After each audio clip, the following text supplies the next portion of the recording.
3వ తారీఖు నుంచి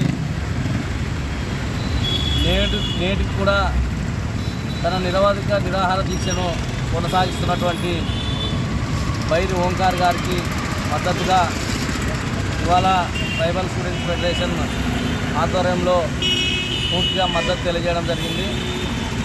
మేము ఒక్కటే అడుగుతున్నాం, ఏదైతే జగన్మోహన్ రెడ్డి గారు తన పాదయాత్రలో నేను అధికారంలోకి వచ్చిన వెంటనే ఒక వారంలోనే సిపిఎస్ని రద్దు చేసి ఓపీఎస్ని తెస్తానని చెప్పేసి మాట ఇచ్చి అధికారంలోకి వచ్చి ఈ రోజుకి 3 ఏళ్ళు పూర్తయినప్పటికీ కూడా నేటి వరకు కూడా సిపిఎస్ను రద్దు చేయకపోవడాన్ని యావత్తు ఉద్యోగస్తులందరూ కూడా దీన్ని పూర్తిగా వ్యతిరేకిస్తున్నారు.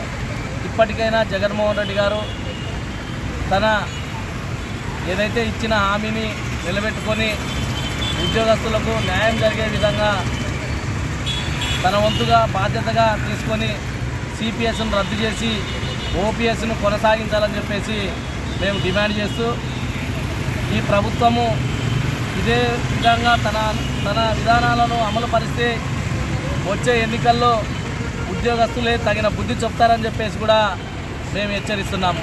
కాబట్టి జగన్మోహన్ రెడ్డి గారి ప్రభుత్వం సిపిఎస్ను రద్దు చేయాలని చెప్పేసి కూడా మేము ఇవాళ డిమాండ్ చేస్తున్నాం.